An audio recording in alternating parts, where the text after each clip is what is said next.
My grandmother Indira ji always had a deep respect for the tribal culture and the tribal people. Out of that deep respect came the Congress's policies for you and the Congress's policies to bring you forward while retaining your own identity and your own culture. The Congress has always protected tribal land and tribal livelihood and will continue to do so.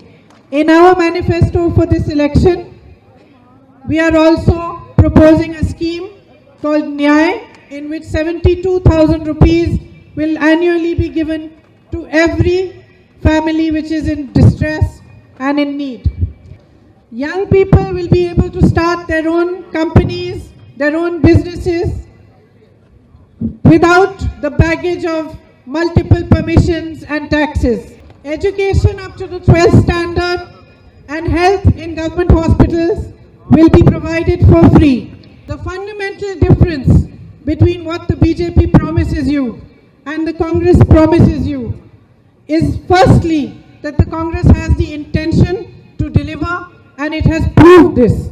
It has proved this in states where the Congress has come to power and has waived loans of farmers in the last few months itself. And the other fundamental difference is that the Congress wants to empower you. The Congress understands that the power of the people is supreme, whereas the BJP has shown that it does not respect the people. It does not understand that the power is given to it by you. Its policies do not reflect a respect for you. Its policies reflect respect only for a few businessmen for whom they are available all of their time. Their efforts to weaken democracy, to shut down the voice of the people when it is raised, to weaken institutions that protect the people's rights, that protect the people's ability to protest and to show their displeasure against the government, is a sign of how much they respect the people of India.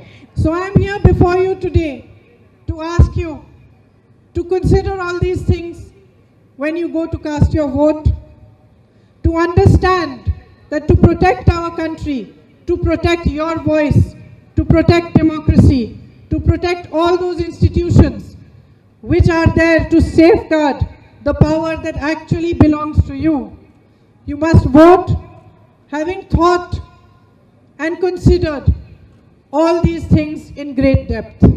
My friends, I also stand before you today as a sister. I stand here on behalf of a man who I have known from the day I was born. He is going to be your candidate in this election, and over the last 10 years, he has faced a massive personal attack from his opponents. They have sought to portray in front of all of you and in front of the people of India a character of his which is very far from the truth. It is for this reason that I would like to tell you a little about him today. My brother Rahul is elder to me by 2 years. He has been my ally through both the most beautiful and the most painful moments of my life. As children, the two of us shared a childhood in which we experienced the devastation of violence and loss. Indira ji was like another mother to us. My brother was 14 years old and I was 12 when she was assassinated in our own home. Our small family of 4 was bound together by the deep love that our parents shared, and that love gave us the courage to face what was happening to us. 7 years later, at the age of 21, when my brother was studying in Harvard University, my father was assassinated. My brother and I were shattered. But even in that moment of shattering, he said to me that he had no anger in his heart. Soon after the passing away of my father, my brother decided to work hard and equip himself to fulfill the dreams that my father could not fulfill. He finished his education at Cambridge University in the UK and got himself a job. He worked anonymously without the crutches of connections and the name of his family until he came back to India in 2004 and stood for election in Amethi for the first time.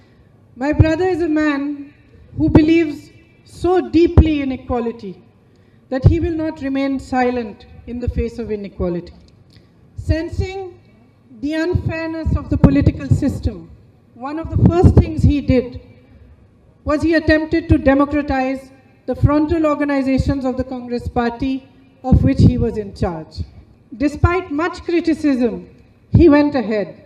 And even today, as I travel across India, I meet so many young MLAs who tell me that if it was not for this process that he had instituted in the frontal organizations, there would be no chance for them to have risen through the political system without patronage or favors. As I worked with him in Amethi, we started a group of self-help group for women. At that time, my idea was that it should help a few hundred women in the constituency, because wherever I used to go, I used to see how disempowered my sisters were and how much difficulty they had to face all on their own. When my brother became MP of Amethi, he grew that program, which was helping 500 women, into a program which is the biggest self-help group for women today in northern India. And there are more than 1 million women who are benefiting from it. One day, elections were coming, and I said to him, "We have so many women in this self-help group. Why don't we tell them about our ideology and ask them to help us spread it?" And he turned to me and he said, "No, Priyanka, we are not empowering these ladies so that they should be indoctrinated with our views. We are empowering them so that they should have views of their own." And he did not let me do it. My brother is a man who led a farmers' movement when his own party was in government in order to show his own party that they needed to reconsider their policies. He is a man who opposed an ordinance passed by his own government because he believed it protected untruth. He is a man who was ridiculed for his courage and berated for his ideas, yet he never allowed himself to become prey to anger and hatred. He is someone who is abused daily by his opponents. His education is questioned. His martyred father is called a thief. His mother is called names. And yet he has the courage and the wisdom to stand up in parliament, walk over to the other side and hug those who abuse him. He is able to do this because he has done tremendous inner work in order to better understand himself. It is not much known, but he has read most of the religious texts of Hinduism, Islam, Buddhism, and also of Christianity. And he understands the Vedas, the Upanishads, Shaivism with a great depth that I doubt very much those who claim to be the political custodians of Hinduism understand. In his personal life, he is simple. One day I went to his house and I saw him cleaning his cupboard. I asked him, "What are you doing?" He said, "I am reducing everything I have to just 10 things." And ever since then, he neither has more than that, nor he needs more than that. Since I am telling you about him, and I know you love soccer, he loves soccer as well. He's a black belt in Aikido, a qualified pilot, an instructor level free diver who can dive 75 meters into the sea in one breath. He has done mountaineering courses with the ITBP when he was young. He's passionate about soccer and travel, and has traveled the world to understand people, social movements, and political ideologies. But he will never let anyone talk about these accomplishments.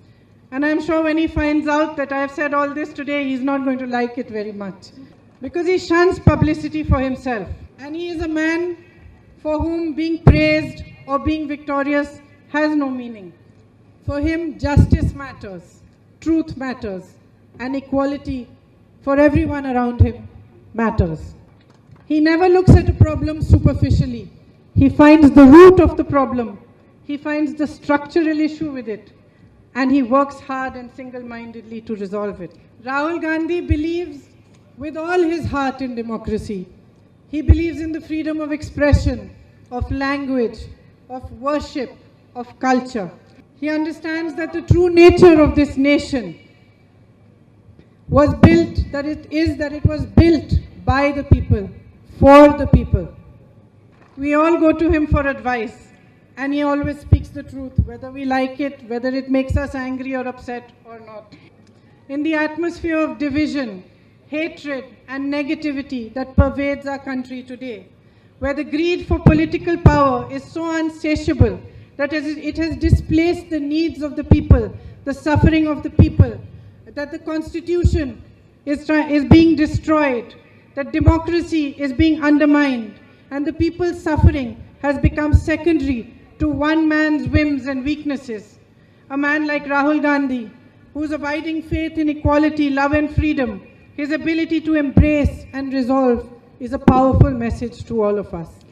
Last year, when he was flying to Karnataka for a campaign, the plane he was flying in fell several thousands of feet all of a sudden. When I heard about this incident, I immediately called up his secretary because I couldn't get through to him. And I said, "How is he? Is he okay?" His secretary said to me, "Didi, we were all praying and terrified, but he was standing near the cockpit with the pilots, helping them to handle the crisis." He was completely calm.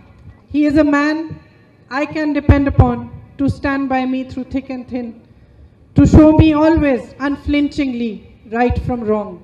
A man in whose hands I know you are safe. I know he is fully committed to your welfare. And I know that if there is ever a crisis, he will stand by you shoulder to shoulder and fight for you. So my sisters and brothers of Wayanad, I entrust you with my brother Rahul, and I believe and know that you will put your faith in him and he will be true to you. Thank you for having come all the way to hear me speak. I know it's very hot, and I hope I haven't caused you too much disturbance by making you wait. Thank you. Jai Hind. Now be the first to know about the latest updates on our new news app. Go on your Android or iOS, search for HW News Network. Download our app, choose the language you prefer to get updates in, and be up to date with the latest news.